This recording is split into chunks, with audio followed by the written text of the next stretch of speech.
안녕하세요, 여러분. 성공합시다.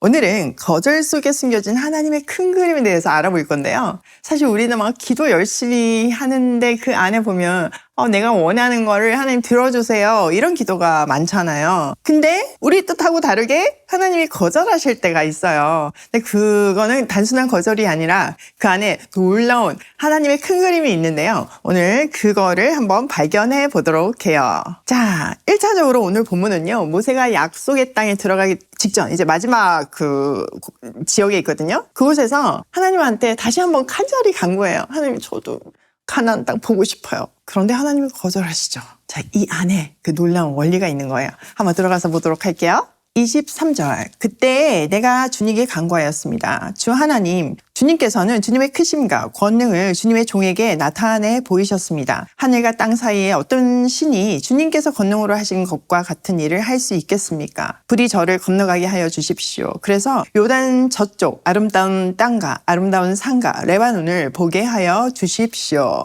자, 지금 이들이 있는 지역은요. 29절에 보면 벳볼 맞은 쪽 골짜기라고 되어 있어요. 이거는 가나안 정복 마지막 장소이자 이제 가나안의 맞은편이기도 하죠. 여기서 모세는 하나님께 약속의 땅을 보게 해달라고 간절히 기도해요. 자, 모세는 여기서 보니까 하나님의 권능과 능력을 찬양하고 있죠. 그 놀라운 하나님의 영광을 찬양하면서 하나님 정말 저한테 베풀으신 그 놀라운 일들 제가 평생 누렸습니다. 근데 마지막 소원이 있습니다. 이런 어투인 거잖아요. 가나안 땅을 아름다운 땅과 아름다운 산과 레바논 이렇게 구체적으로 묘사하면서 정말 보고 싶어하는 자신의 어떤 진솔한 마음, 솔직한 마음을 딱 담아서 간절히 기도하는 장면이에요. 번역본으로 보면 이게 어감이 잘 느껴지지 않지만 원어로 보면 여기에 사용된 동사는 정말 간절한 소망을 담은 매우 강렬한 단어예요. 얼만큼 소원했는지를 그 단어가 표현해 주는 거죠.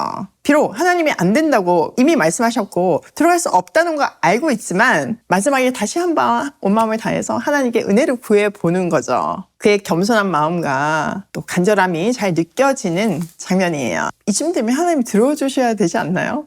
평생 진짜 고생했잖아요. 온 마음을 다해, 온 힘을 다해 사명 감당하는 삶을 살았잖아요. 한번 보여줄 수도 있는 문제죠. 근데 하나님의 답은 볼게요. 그러나 주님께서는 당신들 때문에 나에게 진노하셔서 나의 간구를 들어주지 않으셨습니다. 주님께서 나에게 말씀하셨습니다. 이곳으로 내게 족하니 이 일 때문에 더 이상 나에게 말하지 말아라. 너는 이 요단강을 건너가지 못할 것이니 저 비스가 산 꼭대기에 올라가서 너의 눈을 들어 동서남북 사방을 바라보아라. 하나님이 아주 단호하게 거절을 하세요. 지금까지 너에게 베푼 은혜가 족하니까 더 이상 말하지 말라는 거죠. 이 문제에 대해서 언급조차 하지 말라고 아주 그냥 도장을 꽝 찍으세요. 대신 비스가산 꼭대기에 올라가서 그 땅을 두루 살펴볼 기회를 주셨어요. 그 언덕에 올라가면 가나안이 완전 보였거든요. 그 아름다운 땅을 원발치에서 보게 해주신 거죠.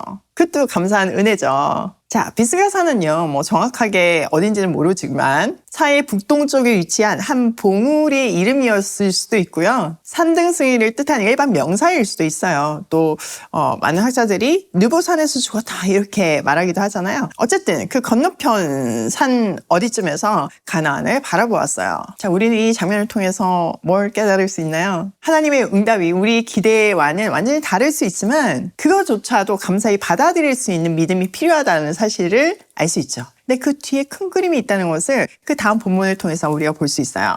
자, 28절.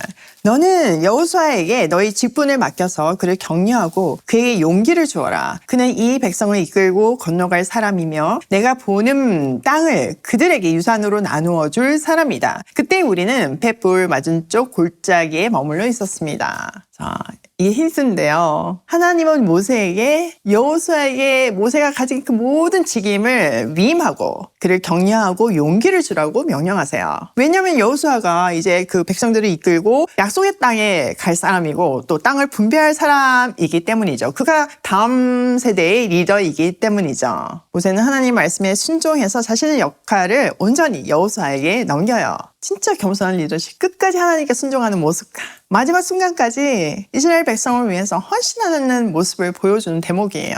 우리의 마지막도 이렇게 되기를 소원해요. 자, 여기서 하나님이 모세의 부탁을 거절하신 이유가 뭘까요? 하나님의 빅피처는 뭘까요? 네, 앞에 제가 잠깐 힌트를 드린 것 같이 여호수아가 힌트인 것 같아요. 지금 이 상황을 한번 상상을 해보세요. 만약에 모세가 정말 가나안 땅에 너무 가고 싶어하는 그 마음을 하나님이 허락하셔서 가나안 입성까지 갔다고 생각을 해보세요. 사실 모세가 죽을 때 뭐 눈도 흐리지 않고 정신도 말짱하고 너무 쌩쌩했잖아요. 그냥 하나님 불러서 간 거잖아요. 노새에서 죽은 게 아니잖아요. 그냥 그의 사명이 거기까지였기 때문에 거기서 끝난 거였거든요. 근데 만약에 그렇지 않고 가나안 입성까지 그 성성한 몸으로 너무나 사명을 잘 감당했다면 여호수아의 입지와 권위는 어떻게 되었을까요? 쉽지 않았을 거예요.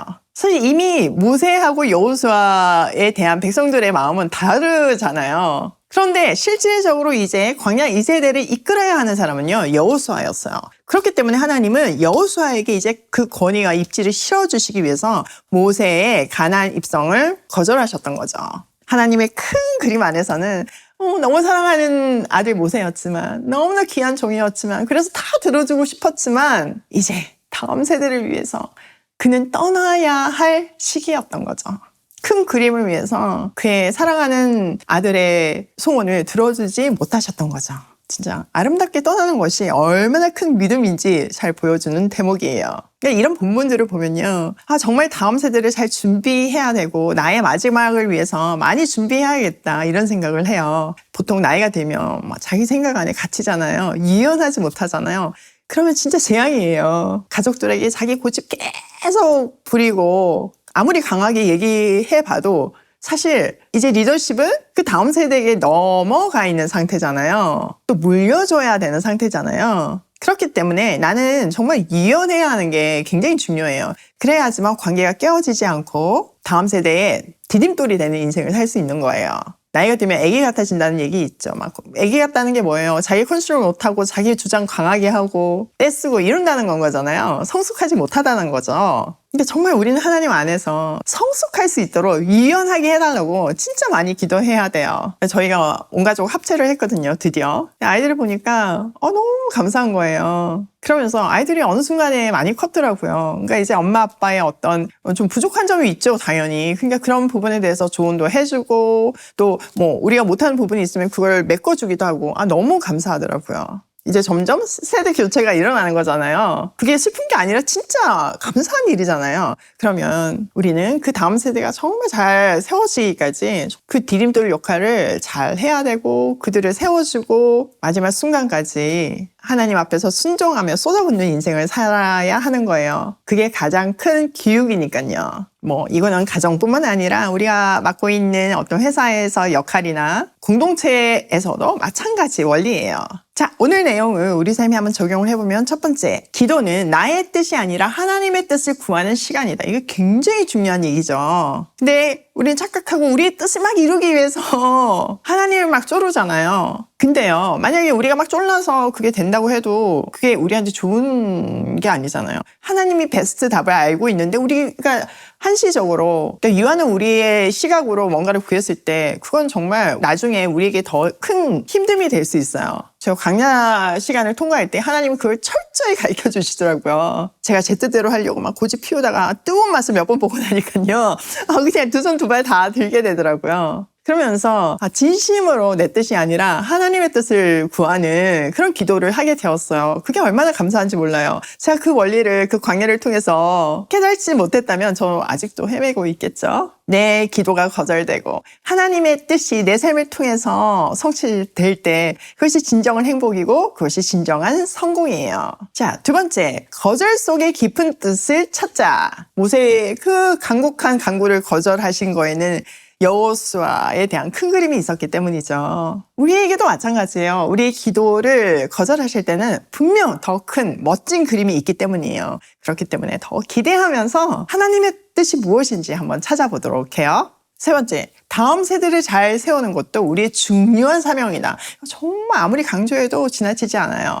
우리가 우리의 구간을 정말 하나님 안에서 잘 달릴 때 다음 세대는 그걸 보고 배우죠. 또 우리가 시간이 가면 갈수록 성숙해지잖아요. 하나님 더 많이 알잖아요. 그 지혜를 가지고 우리 다음 세대를 세우는데 써야 돼요. 내가 할 수 있는 한 최대한 다 베이스를 깔아놓고 거기서 다음 세대가 출발할 수 있도록 하는 것이 우리의 사명입니다. 오늘도 거절 속에 숨겨진 하나님의 빅피처를 바라보며 다음 세대를 세우는 발걸음으로 고고싱 해요.